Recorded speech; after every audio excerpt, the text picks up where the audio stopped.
Agora sim, vamos começar o nosso Papo de Sexta. Uma conversa agradável, curiosidades, boa música e muita descontração. Esse é o Papo de Sexta no Perequedê. Pois é, gente, sextou por cá. Hoje, dia 11/11, eu tenho a grata satisfação de trazer uma pessoa que tem assim, se destacado aqui dentro do campo da medicina daqui de Jacobina. E a gente quer tirar muitas dúvidas e já demos uma prévia de quem está por aqui. Eu tenho um grato prazer de trazer no nosso programa de hoje Heloíse Fernandes, nossa terapeuta ocupacional. Heloíse, bom dia! Bom dia, Heloíse, tudo bem?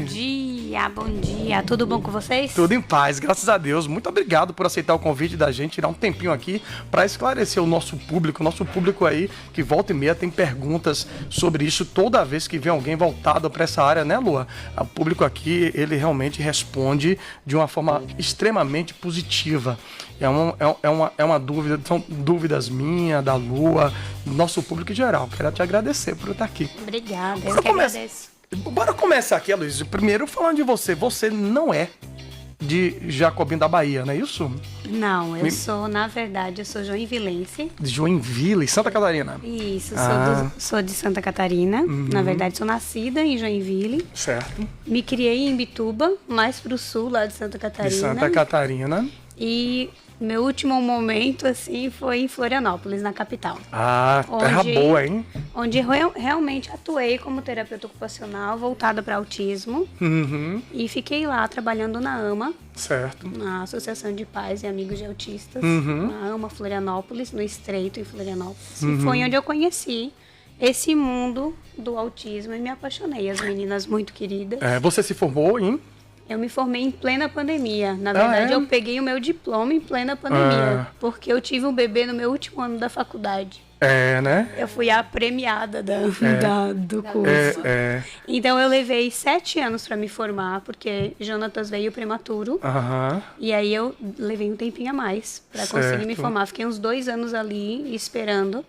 Jonatas tem TEA também. Uhum. Então, o seu filho, né? Um querido. O meu sobrinho. Né? Eu gosto do tio Davis. Esses dias eu tenho que mandar mensagem para ele de noite antes de dormir. Um queridão. Entendeu? Então ele também tem um autismo, não é isso? Tem. Isso você acha que tem a ver com... São uma boa parte dos filhos da pandemia, né? Tem um TEA, isso? Na realidade, o TEA sempre existiu na criança. Uhum. Só que tem uma fase do desenvolvimento que ele acaba brilhando mais e a gente começa a perceber os sinais mais claros de TEA. Uhum. O TEA, ele acaba... dando sinais sutis desde a primeira infância, ali, desde do nenezinho ali. Sim. Desde berço, Uhum. com atrasos de desenvolvimento, atraso de rolar, atraso de sentar, atraso de andar, atraso no desfraude. E a gente acaba, nesse momento da pandemia, que foi o meu caso, achando que é normal e eu acho que vai desenvolver e essas coisas assim. E então, vem a fala. Entendi. Quando chega a fala, aí a gente, não, realmente não tá normal. Uma criança de 2, 3 anos já deveria de falar uma gama de palavrinhas, frases, algumas frases já mais completas, né? Certo. Pedir, apontar, olhar.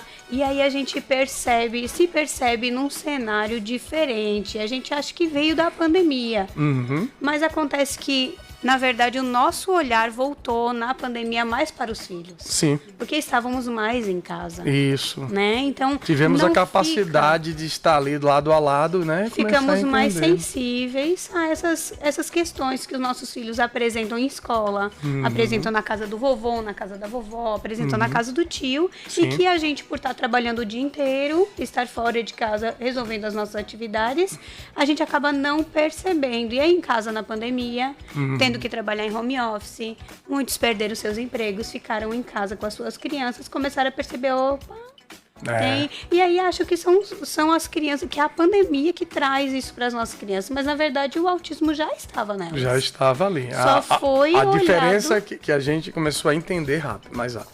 Eu me lembro que minha mãe falou que ela chegou em casa e me viu andando. E ela pega o menino vai cair, coisa e tal. Aí daqui a pouco a menina, a pessoa que cuidava de mim, falou: Dona Pessé, ele já anda aí, já tem um tempo. Porque, já corre. Já corre. Porque, na realidade, minha mãe trabalhava 3 turnos e não tinha a oportunidade de ver essa situação. E aí também aconteceu que com a pandemia, os estudos cresceram, né? Como algumas mães vieram relatando, começaram, vamos estudar esse nicho aí. O que está acontecendo com essas crianças, com esse atraso de fala, com esse atraso na interação social dessas crianças. E foram crescendo e a medicina se envolveu no completo para estar apurando esses diagnósticos e chamando mais junto dos terapeutas os neuros e fechando realmente esse diagnóstico de TEA, TDAH, não só TEA, mas como TDAH. TDAH, só para explicar, é transtorno de déficit de atenção e hiperatividade. Então, no caso, a criança tem o autismo com a hiperatividade. É isso? E aí, no caso, o TEA, ou a criança tem o TEA, que é o transtorno do espectro autista, tem o TDAH como comorbidade, um TOD ali, que é transtorno do opositor desafiador, como comorbidade. O que é o TOD?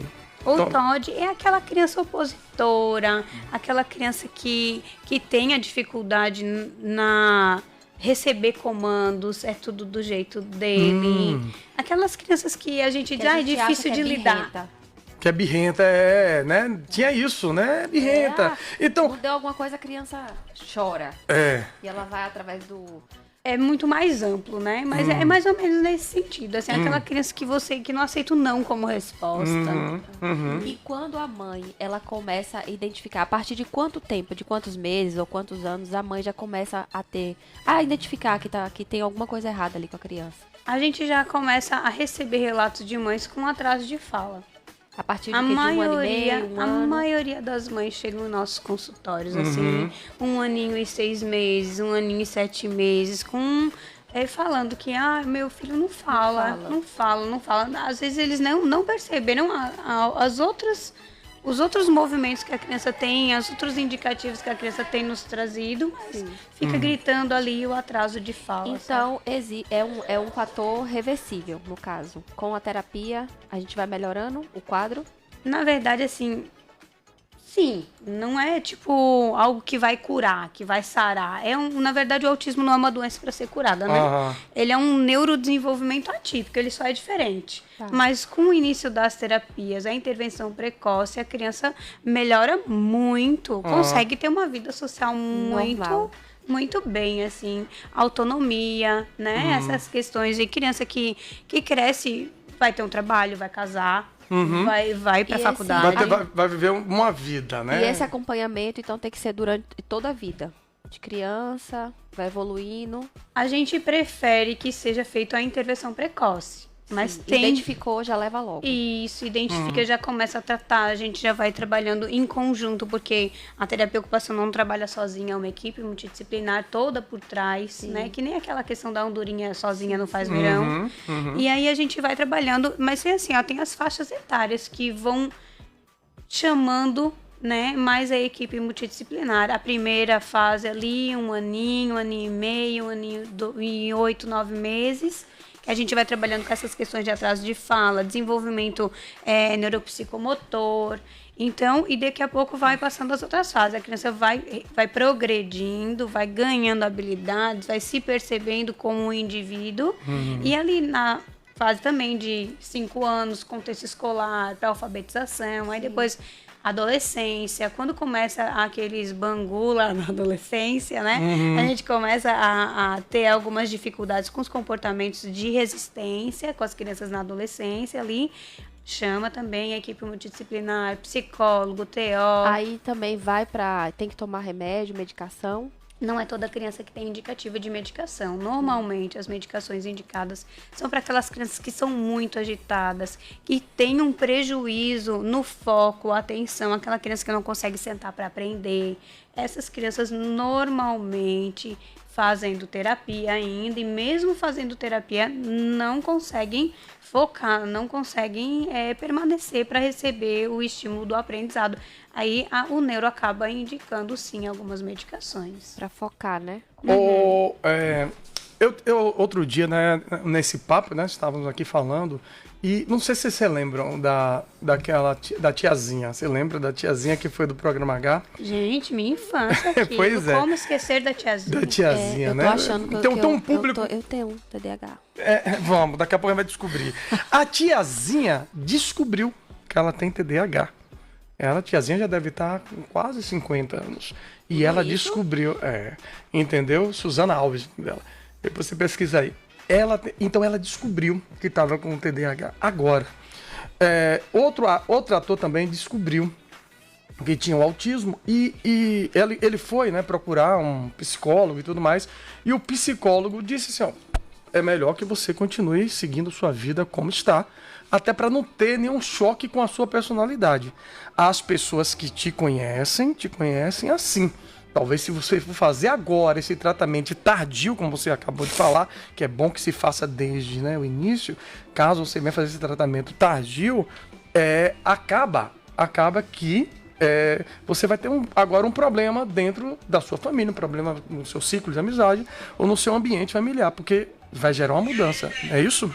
O que acontece com os diagnósticos tardios é porque no nosso tempo, vou me incluir porque eu já tô ficando velha aí, né? Estamos! Já passei dos 30, um tempinho já. Então o que acontece é que no nosso tempo não tinha estudo que nos abraçasse. Exato. Então hoje, com esse aumentar dos estudos para conseguir diagnosticar as nossas crianças nessa idade mais precoce, foi também percebido que muitos pais dessas crianças têm TEA, têm TDAH, têm TOD. É mais comum do que a gente imagina, né? E isso sempre existiu na sociedade, só não existiam estudos para isso. Então, o que acontece quando a gente abraça uma pessoa, um indivíduo desse com um diagnóstico tardio? Tem um impacto grande na vida dele, mas só que tudo começa a fazer sentido. O pra trás começa a fazer sentido. Olha o bullying que eu passei na escola. Olha o que a minha mãe dizia que eu era atrasado. Olha o que dizia que eu tinha palavras lerdo. Essas coisas assim. Você é lento. Você esquece das coisas. Bem da escola isso, né? Tipo, você esquece muito. Nossa, como tá distraído. Tu bate com a perna em todo lugar. Vive roxo. Ai, meu Deus, sou eu. Né? Tudo bem, eu também. Tudo bem, tá tudo normal. Tá tudo sob controle. Então começa a fazer sentido. E essa pessoa se vê em um outro cenário, começa a buscar realmente psicólogo, ajuda psicológica para poder lidar com essa situação e perceber que tudo bem o que aconteceu lá atrás. Era o melhor que ela poderia ter feito até agora. Ela conseguiu sobreviver, né? E deu certo. E aí daqui pra frente, como é que eu vou trabalhar? Eu vou trabalhar essa questão, por exemplo, TDAH, essa questão de agitação motora. Chama o terapeuta, trabalha com a questão de papéis ocupacionais, como que esse indivíduo se encontra hoje em sociedade, qual é daqui a 10 anos, uma projeção, começa a projetar a vida dessa pessoa, porque, por exemplo, na questão do TDAH, com o diagnóstico tardio, a pessoa sempre se vê assim, uma pessoa procrastinadora, uma pessoa que faz 1000 coisas ao mesmo tempo, não consegue resolver nada direito, tipo começo, meio e fim. Eu não sou procrastinador. Eu também não. Agora, eu tenho o hábito de fazer tudo ao mesmo tempo. Eu também. É uma coisa minha, entendeu? Eu falava mesmo pra Vanessa, bom lembrar, essa pauta de hoje é da Vanessa, viu? A nossa produtora Vanessa Bosch tá ali. Nossa, assessora. Entendeu? Então, assim, eu tinha uma mania, desde muito cedo, de assistir televisão, ouvir música e estar no computador. Eu só consigo estudar se a televisão estiver ligada, se tiver um som ligado, aí eu consigo. Se tiver silêncio total, eu não foco. Elô, me dê um tempinho aqui, que a gente já tá atrasado na hora do nosso break comercial. E a gente vai voltar com esse papo bacana, você participando aqui, a turma já tá ligando aqui, participando. E voltamos com o nosso papo de sexta aqui do Bereguedê, recebendo nossa terapeuta ocupacional, Heloíse Rosa Fernandes. Heloíse, como já disse aí, você já ganhou, né? Aqui a turma de Jacobina E bacana. Eu penso o seguinte, para trabalhar com isso tem que ter muita vontade, muito amor, dedicação. É isso mesmo que você escolheu para você, né, Fernandes? Na verdade, assim, eu vim de uma área de contabilidade. Ah, é? Eu sou funcionária pública lá em Joinville, Uhum. né, lá na prefeitura. E aí, só que era um cenário que eu não queria pra minha vida toda. Sim. Eu comecei a fazer as minhas projeções, eu olhei assim, meu Deus, em que momento que eu tô? Não é isso que eu quero pra minha vida toda. E aí eu já era técnica de enfermagem. Sim. Já tinha atuado. E aí eu decidi que eu ia ficar com a área da saúde. Aí eu ia fazer enfermagem, ia fazer fisioterapia, e fiquei um monte de coisas. Assim, não, vou pra terapia ocupacional. E aí eu digo que a terapia ocupacional me escolheu. Não foi eu que escolhi ela, não. Mas foi muito legal, assim. Né? Eu acho que também tudo isso tem a ver com a personalidade, né? Com o nosso estilo de vida, a lifestyle, que tanto se fala hoje, a terapia ocupacional. Minha mãe, ela tinha uma vida e assim, eu procurava fazer ocupar ela de tudo o que era preciso. De pilates, a massagem, a academia, a fisioterapia. Ela gostava muito de palavras cruzadas. Então, assim, ela teve um estilo de vida, uma forma de viver e uma qualidade de vida até quando ela queria seguir aquilo. Depois que ela deixou, ela deu uma caída nesse rendimento. Eu acredito que tem coisas que é pra vida toda, entendeu? Não adianta a gente querer se alimentar bem por um tempo, não adianta a gente querer fazer uma academia por um tempo, cuidar do corpo por um tempo. Isso está intrínseco na vida de cada um de nós, né? Isso, a terapia ocupacional nada mais, eu penso que é isso. Na verdade, assim, e também a gente tem que ver o nível de importância que a gente coloca no que a gente faz, né, nas coisas, né? Pra mim é importante cuidar, sempre foi. Eu sempre gostei de cuidar de pessoas. Tanto que eu trabalhei num lar de idosos, eu gostava de cuidar. E aí eu tinha aquela coisa. E criança é uma coisa que é incrível. Você cuida, e não que a gente faça pra ter um retorno, mas o retorno é puro, é imediato. A criança já vai, já te olha e já te agradece. Quando ela começa a falar, ela já te agradece. E aí você olha assim, você vibra com cada milímetro de evolução daquela criança. E você chora junto com a família. Isso é muito agradável, né? Isso acaba te enchendo de amor, de alegria, de coisas que te trazem e te fazem bem. Então, a terapia ocupacional é isso, essa questão do cuidar de um adolescente. Depois ele vira adulto, você vê casar, ele olha lá, minha TO. Aí você vê, tô velha mesmo. Mas é gratificante. O idoso agradece, volta. E aí, assim, o que é mais legal na terapia ocupacional é que eles te preferem. Não, eu quero aquela. Aí você acaba meio que se vendo importante naquele processo da família. Porque é tão importante quando você, por exemplo, eu estou aqui em Jacobina hoje, estou só. Eu e a minha família, eu, meu irmão, meu filho. Sim. E aí hoje eu tenho vocês, tenho os meus amigos que eu posso contar. Então é importante você ser uma rede de apoio. É isso que fala, né? Rede de apoio. Isso aí é algo que é muito importante nesse processo, né? A rede de apoio. Eu acredito que tanto para... Assim, são dois parâmetros que eu acho que são bem distantes, falando de idade, mas são bem juntos, que é a criança e o idoso. Isso. Então, para a melhoria de cada um deles, o que mais importante é essa rede de apoio, né? É o apoio nosso mesmo, é a rede. Bem como você falou, assim, de ter alguém presente. Às vezes, por exemplo, no TEA, falando de criança, a criança usa muito o outro como objeto de alcance, como apoio. Tipo, vai subir num escorregador, já cata a mãe, já cata o pai ali, já pega ele, já segura na mãozinha já pra... Porque se sente protegido ali, né? Isso. Sente essa questão de derrubei o negócio aqui, desculpa aí. Tá se ouvindo? Sim, agora sim, tá tudo sob controle. Então, assim, a criança sente a proteção do adulto para estar naquele momento ali e conseguir realizar a atividade. Às vezes alguns pais dizem assim, nossa, ele está me usando muito como objeto de alcance, não sei o quê, mas é porque a criança ainda não está preparada para realizar uma atividade sozinha. A gente vai conseguir fazer esse desmame e ela vai dar conta. E o idoso, ele não consegue mais ir no banheiro sozinho. Então ele precisa de alguém com muito amor para estar ali presente e fazer ele se sentir acolhido. Porque senão eles ficam com vergonha, eles não querem, eles resistem. E aí o processo terapêutico daquele idoso vai caindo. E o idoso vai perdendo a importância em viver.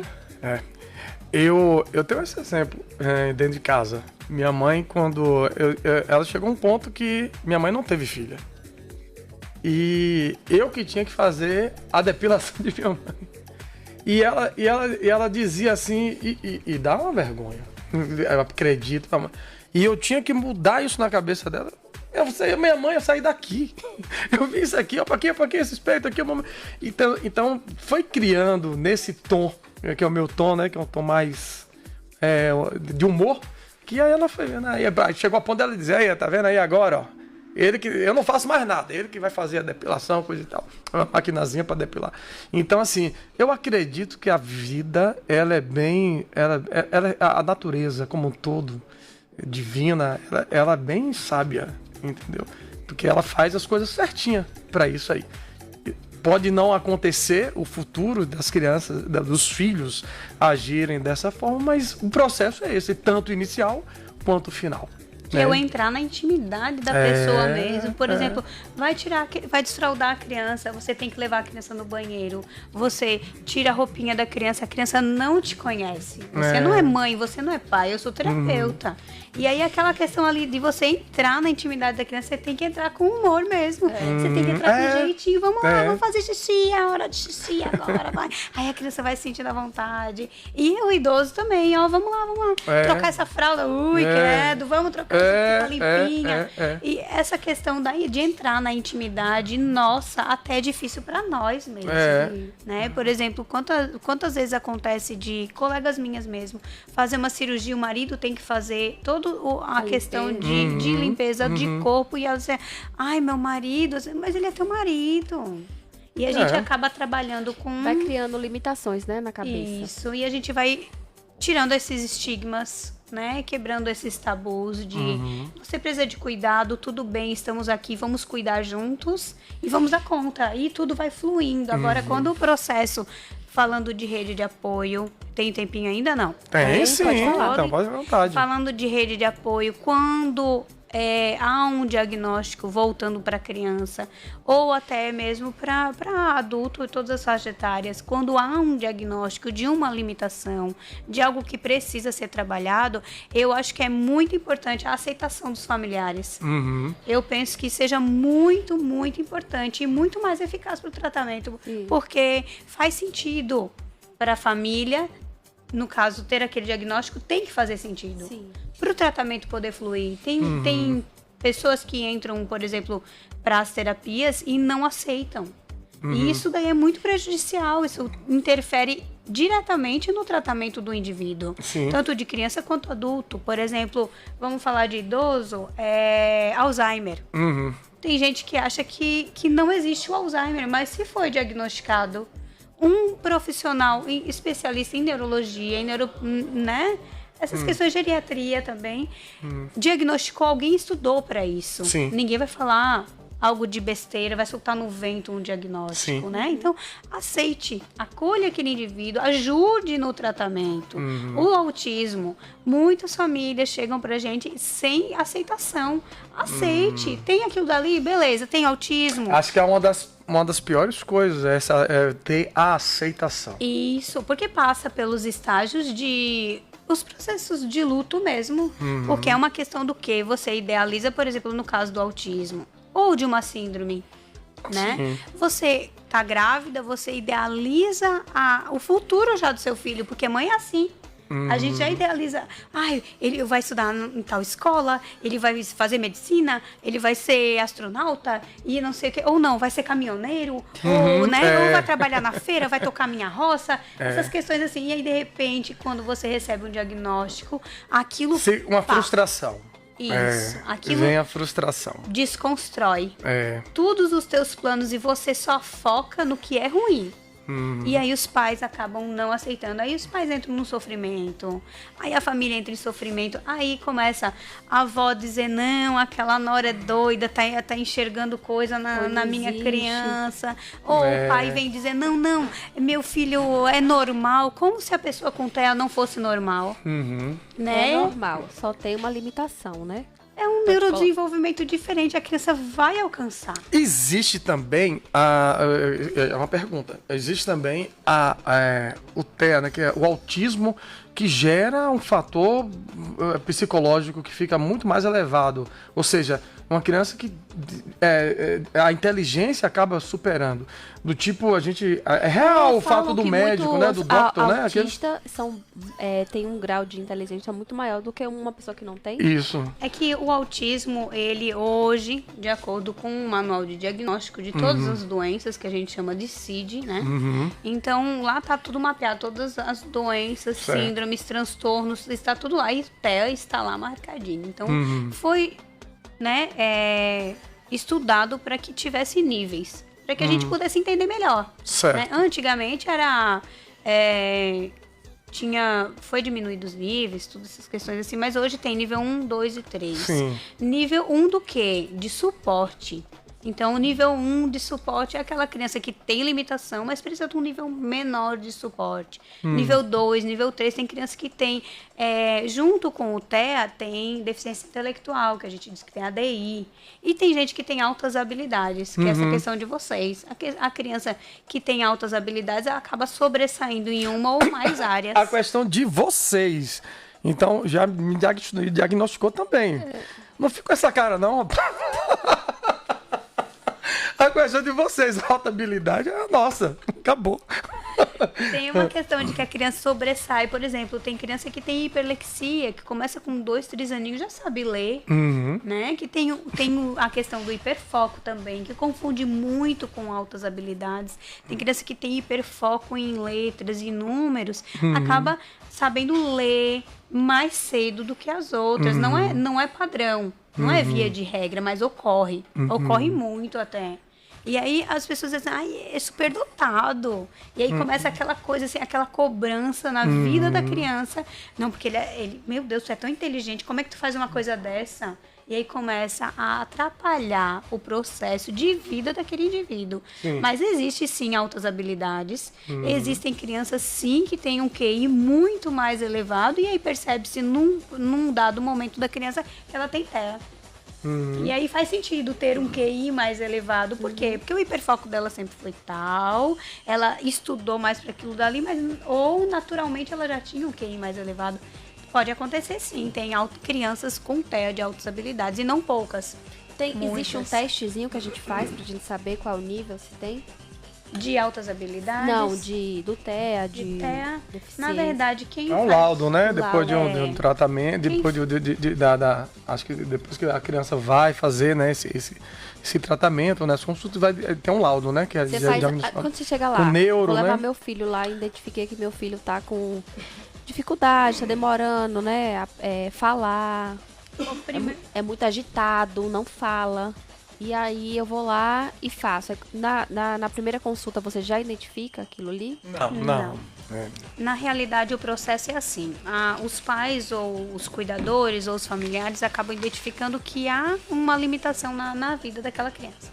Aí leva para o profissional de neurologia. Normalmente eles buscam primeiro a fono, por conta do atraso de fala, que é um processo que as pessoas se identificam mais fácil, né? Aí leva pra fono, aí a fono diz assim, olha, você encaminha pro neuro. Aí o neuro vai pedir, ele verifica ali a situação da criança e diz assim, vocês vão fazer tal e tal e tal terapia. Vai encaminhar pra equipe multidisciplinar, porque como eu já tinha dito antes, a TEL não faz nada sozinho, o Afono não faz nada sozinho, a Psico, É uma rede nós também somos de uma apoio equipe, ali, né? né? Uma equipe, muito. Então vai para Fono, TO, Psico, para ver o desenvolvimento da criança. Faz 10 sessões, 20 sessões e faz o marco-retorno com o neuro.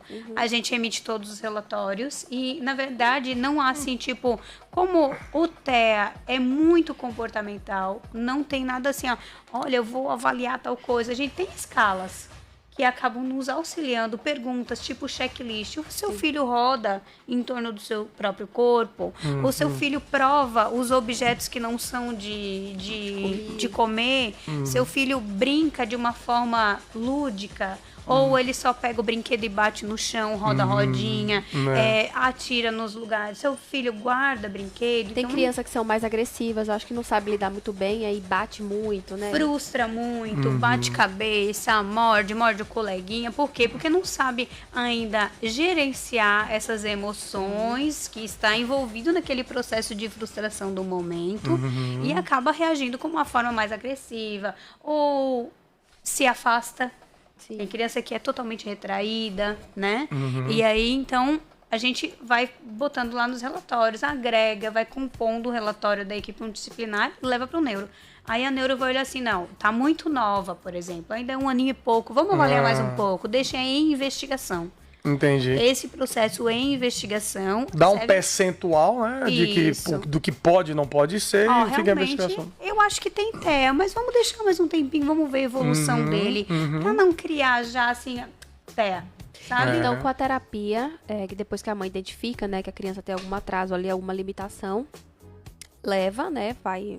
E quanto mais cedo se começa, mais a vida da criança vai sendo melhorada, né? Sim, eu tiro pelo meu menino, né? O meu menino, eu montei, quando eu comecei a identificar algumas questões dele em casa, eu montei um tatame na minha casa e eu tinha quase que uma clínica na minha casa. Eu percebi seletividade alimentar, então eu comecei a estudar essas questões de seletividade alimentar, muito atrelada à sensibilidade tátil, de mãozinha. Eu comecei a trabalhar textura, e eu percebi houve ganhos. Então, desde 1 ano e 7 meses, eu trato meu menino. Hoje ele tem 5. Olha só como a vida é, né? Você foi É. fazer isso e teve experimentar, no caso, entre aspas, dentro de casa. Dentro de casa. Foi a minha maior riqueza, né? É. Na verdade, eu cuidava de idosos, gostava de idosos, tinha projetos sociais em lares de idosos. Minha mãe cortava cabelo dos idosos comigo. Olha que legal. E a gente ia só pra cuidar dias, sábados, assim. Então, e aí, de repente, a minha vida, quando eu tive o Jonatas, que eu comecei a perceber algumas coisas, a minha vida, pum, virou de cabeça pra baixo. E eu comecei a ter esse olhar mais sensível pra TEA. Transtornos, crianças com dificuldade. Como ele foi prematuro, mascarou muito essa questão do diagnóstico dele, que veio só com quase 4 anos, 3 anos e 8. Porque ele já fazia estimulação precoce desde 4 meses no nosso município pela prematuridade. Certo. Então eu percebia sinais sutis de que tinha atraso, mas eu achava que é porque ele era prematuro. Então, como eu não tinha essa vivência de TEA na minha família, ele é a primeira criança com TEA na minha casa. Olha. Só que eu não conhecia o cenário do pai dele. Tem essa E hoje questão você ainda, trata, né? Crianças. E hoje eu trato. Quando você fala no Uma cenário do vida pai dele, o quê? O pai dele, existe uma genética? Existem alguns fatores, como a gente não sabe ao certo a causa do autismo, o que causa, o que vem essas crianças com autismo, esses indivíduos com autismo. Então a gente conseguiu perceber que causas genéticas hereditárias são mais visíveis. Então, por exemplo, pais que eram ditos estranhos antigamente, falava pouco, começou a ter um atraso de fala, ou era muito agressivo, ou falava demais, blá, blá, blá, blá, aquela pessoa que fala, né, que não tem o controle inibitório pra esperar o coleguinha falar, tipo eu. Minha irmã hoje, eu falo conversando com ela, eu volto a paciência com você não deixa eu falar. Porque aí eu tô começando a fazer esse exercício. Realmente, a pessoa começa a falar e às vezes tá alguma injustiça, alguma coisa. Mas se você, como eu lhe digo, se mudar demais, aí não é você. Aí agora eu tenho que parar, eu paro, pode falar.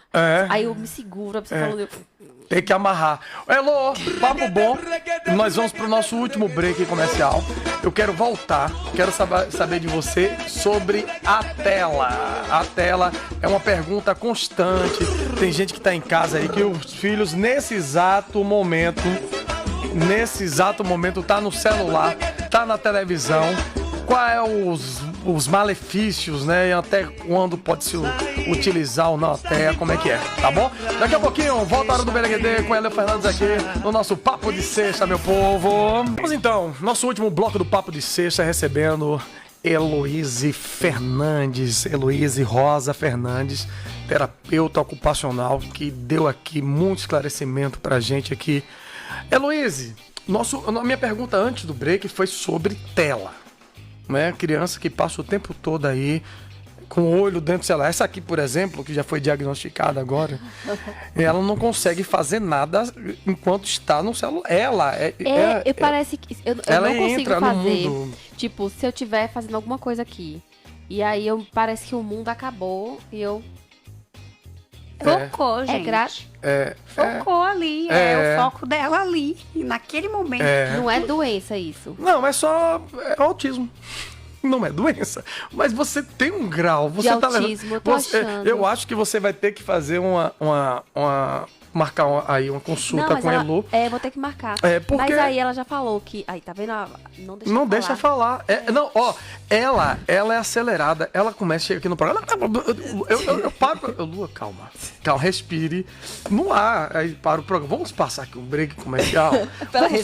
Vamos pegar o script do programa. Entendeu? Mas em relação à criança, dessas crianças que ficam aí no celular, me diz aí, Elu. Não, vou encaminhar a coleguinha para a doutora Emanuele, lá da Audioclin. Pode ser que não seja autismo, gente. Não é, eu acho que não é. Não, pode ser. Eu não sou capacitada. Não, mas tem que ser ela. A gente brinca, mas existe essa parte de comportamental mesmo. Por exemplo, eu comecei mesmo, tipo, alto, né? E eu disse, cara, tem coisas minhas que eu tenho que mudar. Como ela está fazendo aí. Hein, Lua? Você está fazendo, você está tentando mudar. Você disse que sua irmã falou com você. Você não deixa ninguém falar, e eu agora, quando a pessoa começa a falar, eu... O percentual disso é muito grande, hein? 38 vezes. Hein, Lua? É muito grande esse percentual de pessoas que têm um distúrbio, vamos dizer assim, esse pequeno distúrbio. Pessoas, é muito grande dentro da nossa... Eu vou até gravar isso para ela. Essas questões de transtorno, bem como a gente estava comentando anteriormente, né? De não ter estudo na nossa época. E aí agora começa a gente a fazer essas questões de ter essa ampliação dos estudos. TDAH faz muito parte de boa parte da sociedade, né? A hiperatividade, a aceleração, e às vezes não tem TDAH, às vezes não tem TEA, mas é uma questão comportamental de que a gente é exigido a todo momento, né? Que a gente precisa cumprir meta, que a gente precisa fazer. Quanto mais faz, mais é reconhecido, mais é lembrado. Então a gente quer fazer. A gente parece que quer abraçar o mundo, né? Com duas mãos só. Entendi. Né? E a gente acaba não conhecendo, não conseguindo, né? Mas enfim, vamos falar da tela, né? A tela. Então, o que acontece com as telas? Eu digo que a tela, de tudo, não é ruim. Mas o excesso de tela que é prejudicial. E o que você está passando naquela tela. Entende? Por exemplo, o celular é muito pior do que uma televisão, a meu ver. Na minha experiência. A radioatividade, né? Também. Até assim, a questão do controle inibitório da criança pegar o celular na mão. Mas a televisão hoje é YouTube. E aí, tipo, é muito mais difícil a criança entender como funciona o controle remoto pra passar do que o celular ali, você tá tuque toda hora. A criança não consegue focar num desenho só, porque ela olha 1000 aplicativos. Ela olha 1000 outras coisas que tem no YouTube, ela fica, esse é legal, tuque. Esse daqui também é legal, tuque. E muda. Daqui a pouco você diz assim, filho, vamos desligar o celular, vamos almoçar. Aí ele diz assim, cadê a comida? Aí come com o telefone do lado, com o joguinho. Aí você diz assim, calma, tá no micro-ondas, tá esquentando. Não, eu quero agora. Por quê? Porque no celular, ela tem tudo agora. A exposição é imediata. Escolher aquele desenho que ela tá vendo é na hora. E aí ela traz aquilo porque não consegue gerenciar ainda muito bem, ter essa percepção do que é realmente necessário, viver em sociedade, essa questão social mesmo, de você ter a sua participação social, de você esperar a sua vez, de você esperar a mãe vir trazer o seu prato de comida, ele quer na hora. Por quê? Porque no celular é na hora. Então, aí tá aí o negócio. Eu acho que a tela, você deixa de ser protagonista da sua vida, né? Você acaba assistindo um mundo em que você não está inserido. Então você tem que ser, a criança, ele tem que ser protagonista da vida dele, ele tem que ser o dono da vida dele. E a partir do momento que você está voltado para uma tela, você está vendo só passar a vida de outras pessoas, e às vezes não se insere. Não é o teu cenário ali. Exato. Por exemplo, Hot Wheels. Meninos e Hot Wheels, né? Mãe, eu quero uma pista do Hot Wheels, eu quero isso, eu quero... Hoje! Meu filho era assim. Hoje! E aí tu diz, não, espera a mamãe receber. Ai, já começa aquele calundô, aí já começa a gritar, eu quero hoje, não sei o quê. Mãe, eu quero aquela sapatilha, eu quero.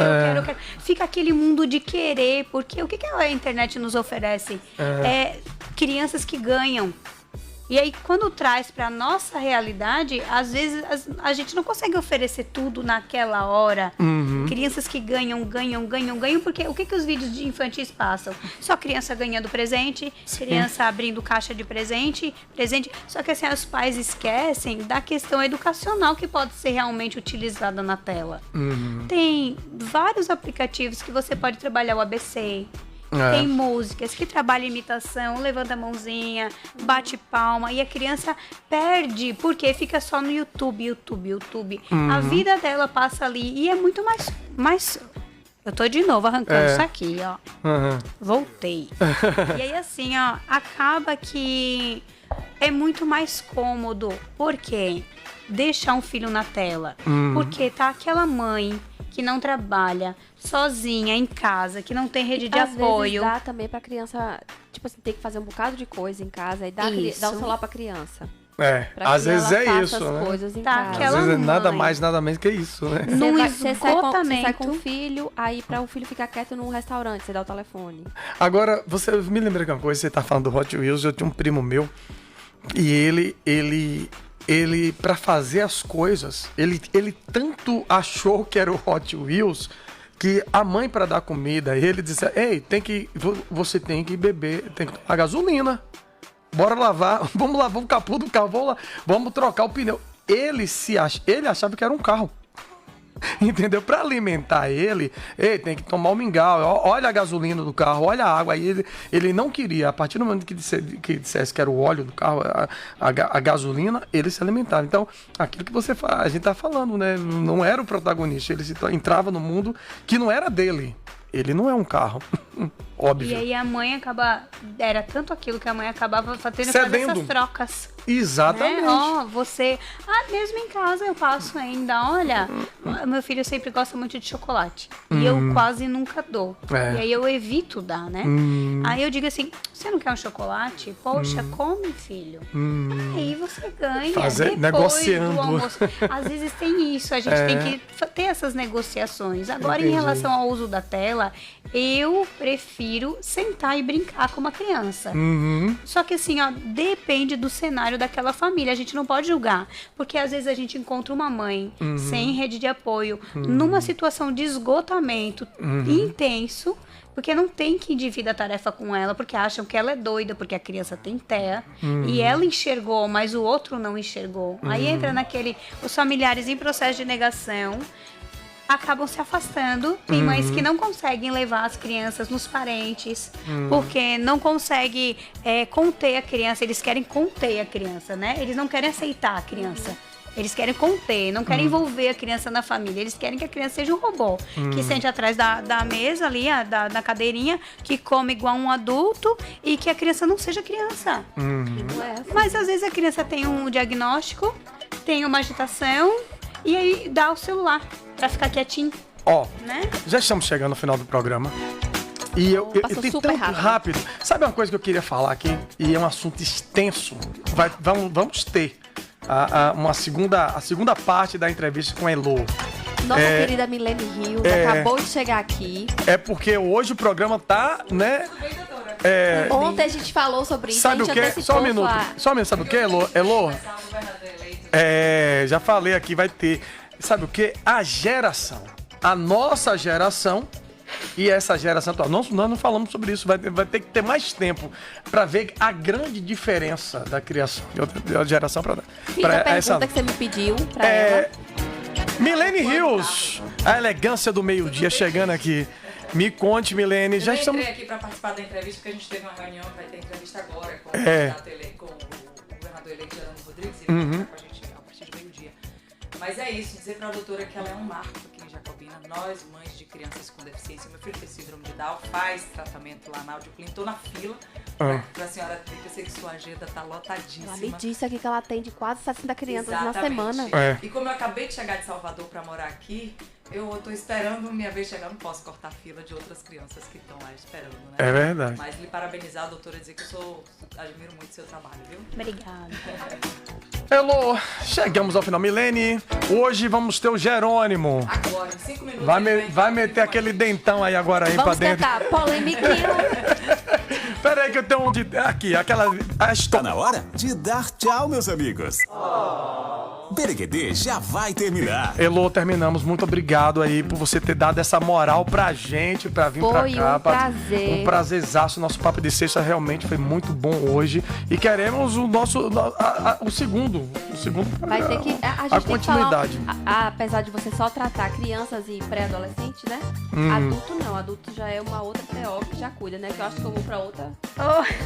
Descobriu. Não, na verdade, a terapia ocupacional ela é muito ampla. Eu gosto muito de tratar criança. A demanda que tem me vindo É só é criança. criança. Mas eu já tratei bastante adulto também. Elô, passa a sua rede social aí pra gente aí. E hoje você tá atendendo também, de todas as informações. Para as mamães que Hoje- estão aí ligadinhas. Hoje eu atendo exclusivo na Audioclin, porque a minha agenda não permite eu atender em outro Ah. lugar, né? Tô na Audioclin, ali Audioclin Clínica Médica. Certo. Eu tenho o Instagram, que é to.eloise. Uhum. E tem o WhatsApp e tem tudo lá no meu Lá no Instagram. Dá um alô lá pra mim que eu respondo lá. Tá certo. Muito obrigado. Obrigadão. As portas estão abertas para o que precisar mais uma vez. Loirinha, bora embora?